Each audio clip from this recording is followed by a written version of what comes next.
கர்த்தருக்கு ஸ்தோத்திரம். இந்த வேளையில் உங்கள் மத்தியில் கர்த்தர் என்னை கொண்டு வந்திருக்கா. நான் கர்த்தருக்கு நன்றி சொல்கிறேன். விழுப்புரம் புதிய பெந்தகோஸ்து சபை வழங்குறதான தேவ சமாதான நேரம் என்ற நிகழ்ச்சியில் உங்கள் மத்தியில் கர்த்தர் என்னை கொண்டு வந்திருக்கிறார். கர்த்தருக்கு மகிமுண்டார். இந்த நாளின் செய்தியின் தலைப்பு மனம் திரும்புதலுக்கு ஏற்ற கனிகளை கொடுங்கள். மத்தேயு 3ஆம் அதிகாரம் 8ஆம் வசனத்தில் சொல்லப்பட்டிருக்கு. யோவான் ஸ்நானன் யூதேயா வனாந்தரத்தில் மனம் திரும்புதலை குறித்து பிரசங்கித்து கொண்டிருந்தார்.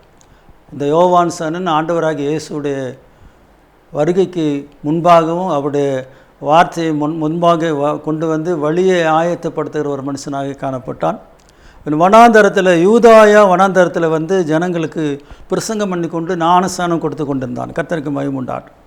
எல்லாரும் யோவானிடத்தில் ஞானஸ்நானம் பெறும்படியாக வந்தார்கள். அவர்களை பார்த்து யோவான் வாங்க வாங்க, ரொம்ப அருமையான சகோதரிகளே அப்படியெல்லாம் சொல்லவில்லை.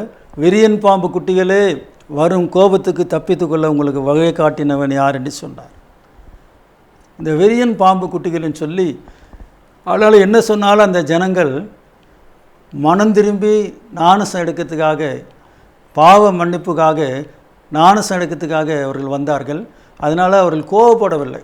இன்றைக்கு சபையில் இருக்கிற விசுவாசத்தை பார்த்து நீங்கள் இந்த மாதிரி ஒரு வார்த்தை சொன்னீங்கன்னா, உங்கள் ஐக்கியத்தில் இருக்கிற போதகரை பார்த்து இந்த மாதிரி ஒரு வார்த்தை சொல்லுவீங்களான்னா, வாங்க வாங்க விரியன் பாம்பு குட்டியில் உங்களுக்கு வகை காட்டினவன் யாருன்னு சொன்னீங்கன்னா, எல்லோரும் நம்ம மேலே கல் எறிய ஆரம்பிச்சிருவாங்க. கர்த்தருக்கு ஸ்தோத்திரம். ஆனால் இந்த வசனம் சொல்லுகிறது, எல்லாரும் அவனிடத்தில் வந்தார்கள். அவனுக்கு கடிந்து கொண்டால் கூட அவர்கள் ஞானஸ்நானம் எடுக்கும்படியாக வந்தார்கள்.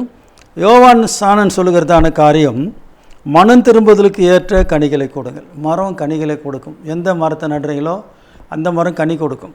அது மரம் கொடுக்கிற கனி. ஆவிக்குரிய கனி என்று சொல்லி அப்போஸ்தலனாகிய பவுல் கலாத்தியர் நிருபத்தில் சொல்லியிருக்கிறார். இது ஆவிக்குரிய கனி. ஆனால் இந்த யோவான் ஸ்நானன் சொல்லுகிற காரியம் மனம் திரும்புதலுக்கு ஏற்ற கனிகள். கர்த்தருக்கு ஸ்தோத்திரம். அடுத்த வசனத்தில் அவர் சொல்லுகிறார், 9ஆம் வசனத்தில், ஆபிரகாம் எங்களுக்கு தகப்பன் என்று உங்களுக்குள்ளே சொல்லிக்கொள்ள திணையாதிருங்கள்.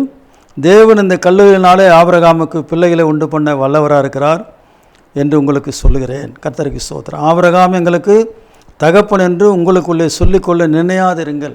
அப்படியானால் இவர்கள் பாரம்பரியத்தை கை கொண்டு ஆபிரகாமுடைய வழியிலே வருகிறவர்களாய் காணப்படுகிறார்கள்.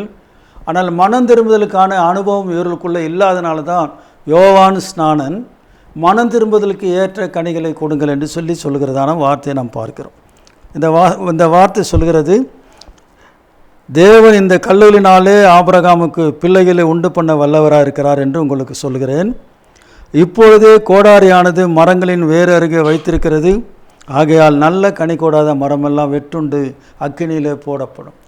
இந்த மனம் திரும்புதலுக்கு ஏற்ற கனிகள் என்று சொன்னால், ஆண்டவருடைய பிள்ளைகள் ஆண்டு சொல்லுகிறதான வார்த்தைக்கு ஏற்றபடி வாழ்கிறவர்கள், ஆண்டவருடைய உபதேசத்துக்கு ஏற்றபடி வாழ்ந்து கனி கொடுக்கிறவர்கள். அதான் மனம் திரும்புதலுக்கு ஏற்ற கனிகள்.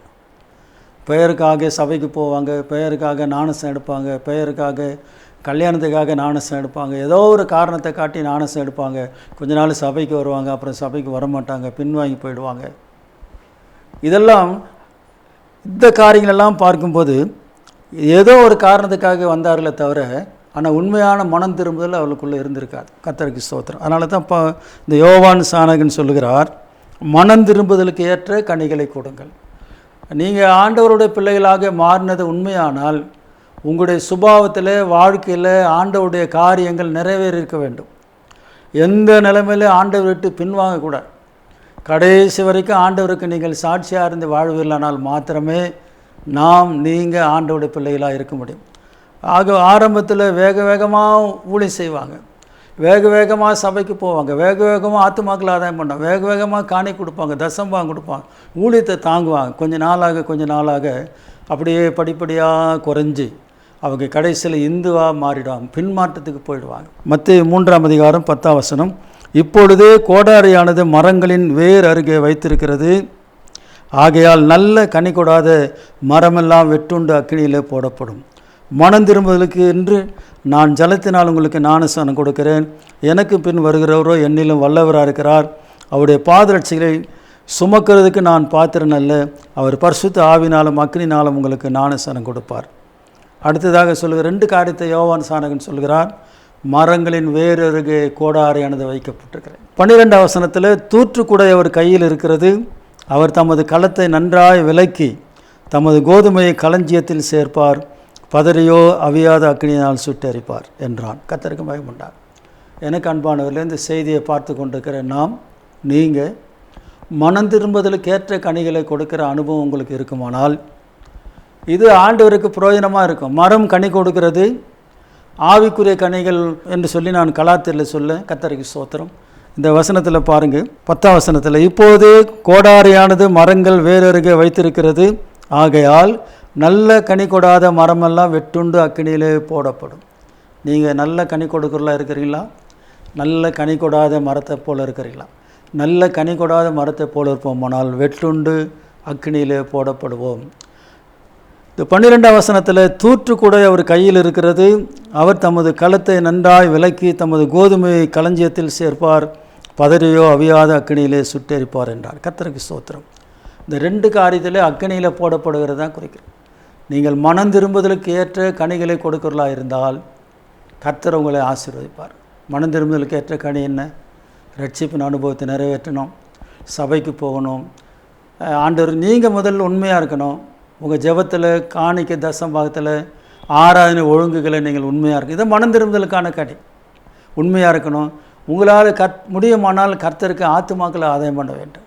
இந்த காரியெல்லாம் நீங்கள் செய்யாவிட்டால், கோடாரியானது மரங்களின் வேறருகே வைத்திருக்கிறது, ஆகையால் நல்ல கனி கொடாத மரமெல்லாம் வெட்டுண்டு அக்கினியிலே போடப்படும். 12ஆம் வசனத்தில், தூற்றுக்கூடை அவர் கையில் இருக்கிறது, அவர் தமது களத்தை நன்றாய் விலக்கி தமது கோதுமையை களஞ்சியத்தில் சேர்ப்பார், பதறையோ அவியாத அக்கினியிலே சுட்டெரிப்பார் என்றார். எனக்கு அன்பானவர்களே, கோதுமை மணி போல இருக்கிறோமா? நல்ல கனி கொடுக்குற மரமாக இருக்கிறோமா? நீங்களே உங்களை ஆராய்ந்து பாருங்கள். கர்த்தருக்கு ஸ்தோத்திரம். நல்ல கனி கொடுக்குற மரமாக இருந்தால் கர்த்தர் உங்களை ஆசீர்வதிப்பார். நல்ல கோதுமையாக இருந்தால் அவருடைய களத்தில் நம்ம சேர்த்துக்கொள்வார். கர்த்தருக்கு ஸ்தோத்திரம். பதராக இருப்போமானால் அவியாத அக்கினியிலே சுட்டெரிப்பார். ஆகவே எனக்கு அன்பானவர்களே, யூதேய தேசத்தில் யோவான் ஸ்நானகன் ஞானஸ்நானம் எடுக்க ஜனங்களை பார்த்து சொன்ன காரியம். அவன் சொல்லுகிறான், கடுமையான வசனத்தை பேசுகிறான். விரியன் பாம்பு குட்டிகளே, வரும் கோபத்துக்கு தப்பித்துக்கொள்ள உங்களுக்கு வகையை காட்டினவன் யார்? அதே கோபம் சீக்கிரமாக வரப்போகிறது. சங்கீதம் 2ஆம் அதிகாரத்தில் கடைசி வசனம், அவருடைய பாதத்தை அடிக்கொள்கிறவர்கள் பாக்கியவான்கள், அவருடைய பாதத்தை முத்தம் செய்கிறவர்கள் பாக்கியவான. கர்த்தருடைய கோபம் சீக்கிரமாய் வருகிறது, கர்த்தருடைய நாள் சீக்கிரமாய் வருகிறது. கர்த்தருக்கு ஸ்தோத்திரம். ஆகவே கனி கொடாத மரமெல்லாம் வெட்டுண்டு அக்கினியில் போடப்படும். நீங்களும் நான் கனி கொடுக்கலாக இருப்போமானால் நம்ம கர்த்தரால் ஆசீர்வாதத்தை பெற்றவர்களாய் காணப்படுவோம். அந்த 2ஆம் அதிகாரம் சங்கீதத்தில் கடைசி வசனம், குமாரன் கோபம் கொள்ளாமலும் நீங்கள் வழியிலே அழியாமலும் இருக்கும்படிக்கு அவரை முத்தம் செய்யுங்கள். கொஞ்ச காலத்தில் அவருடைய கோபம் பற்றி எரியும். அவரை அண்டிக் கொள்ளுகிற யாவரும் பாக்கியவான்கள். கர்த்தர் தாமே உங்களை ஆசீர்வதிப்பார், உங்களை சிறப்படுத்துவார். நீங்கள் ஆவிக்குரிய கனிகளை கொடுக்கிற நல்ல மரமாக மாற்றுவார். மனம் திரும்புதலுக்கு ஏற்ற கனி கொடுக்கிற நல்ல மரமாக மாற்றுவார். உங்களை களஞ்சியத்தில் சேர்த்து கொள்கிற கோதுமை மணிகளை போல கர்த்தர் மாற்றுவார். நீங்கள் அதுக்கு கீழ்ப்படுங்க, ஒப்பு கொடுங்க. கர்த்தர் நிச்சயமாக ஆசீர்வதிப்பார். நம்பிச்சோம். ஆண்டவரே, இந்த செய்திக்காக நன்றி செலுத்துகிறோம். ஆண்டவரே, நாங்கள் மனம் திரும்புதலுக்கு ஏற்ற கனிகளை கொடுக்கிறலாம் எங்களை மாற்றும். ஆண்டவரே, நீர் வரும்போது நாங்கள் கைவிடப்பட்ட நிலைமையில் ஆண்டவர் அபாத்திரமாய் போகாதபடிக்கு, கெட்ட கனி கொடுக்கலாம் இல்லாதபடிக்கு, நாங்கள் பதராய் காணப்படாதபடிக்கு நல்ல கனி கொடுக்கிற மரமாகவும் நல்ல ஆண்டவருடைய களஞ்சியத்தில் சேர்க்கப்படுகிற நல்ல கோதுமை மணியாகவும் நாங்கள் காணப்படும்படி உதவி செய்யும்.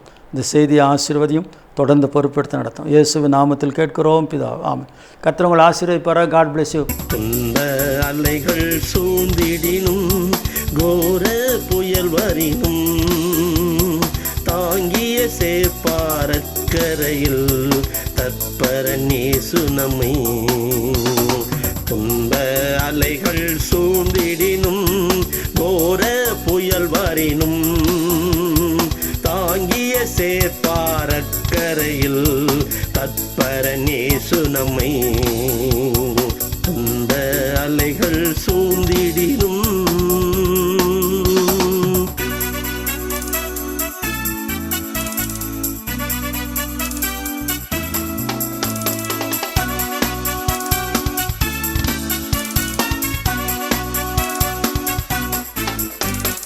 உன் கண்ணீர் என்ன மாறாததா, உன் துன்பம் என்ன தீராததா. உன் கண்ணீர் என்ன மாறாததா, துன்பம் என்ன தீராததா?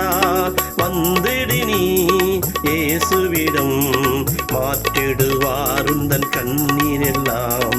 வந்திடு நீ இயேசுவிடம், மாற்றிடுவார் உந்தன் கண்ணீர் எல்லாம். துன்ப அலைகள் சூழ்ந்திடினும், கோர புயல் வரினும், தாங்கிய சேர்ப்பாரக்கரையில் தற்பரன் இயேசு நம்மை. துன்ப அலைகள் சூழ்ந்திடினும்,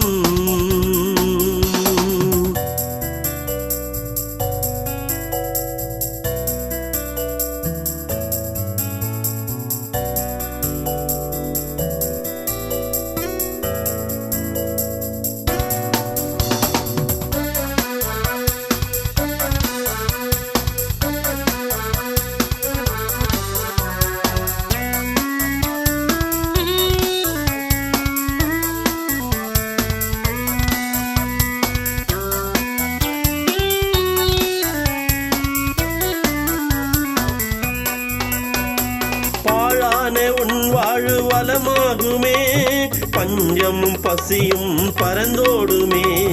பாழான உன் வாழ்வு வளமாகுமே, பஞ்சமும் பசியும் பறந்தோடுமே.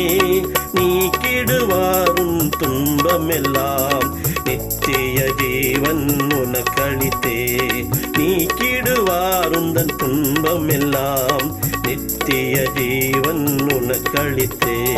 துன்ப அலைகள் சூழ்ந்திடினும், கோர புயல் வரினும், தாங்கிய சேர்ப்பாரக்கரையில் தற்பரன் இயேசு நம்மை. துன்ப அலைகள் சூழ்ந்திடினும்,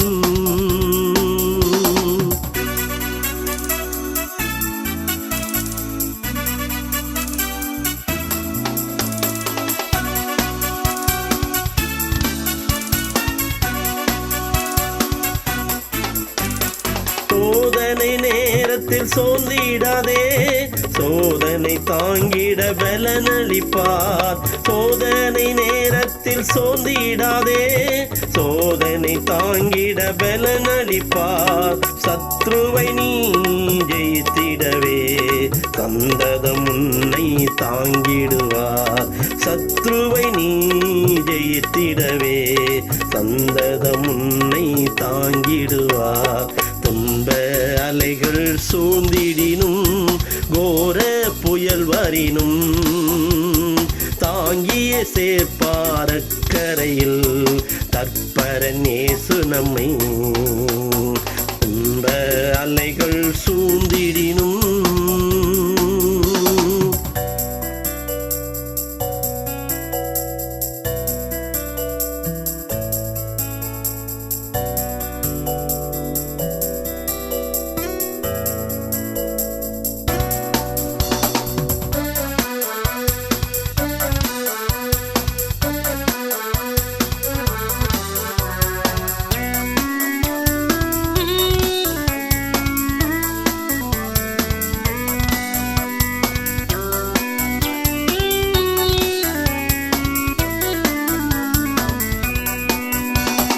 ஆவியின் மழையை பொழிந்திடவே ஆண்டவர் வாக்குகள் அளித்தாரே. ஆவியின் மழையை பொழிந்திடவே ஆண்டவர் வாக்குகள் அளித்தாரே. ஆவியின் கனியை பெற்றிடுவோம், ஆயத்தமா நாம் வாழ்ந்திடுவோம். ஆவியின் கனியை பெற்றிடுவோம், ஆயத்தமாம் நாம் வாழ்ந்திடுவோம்.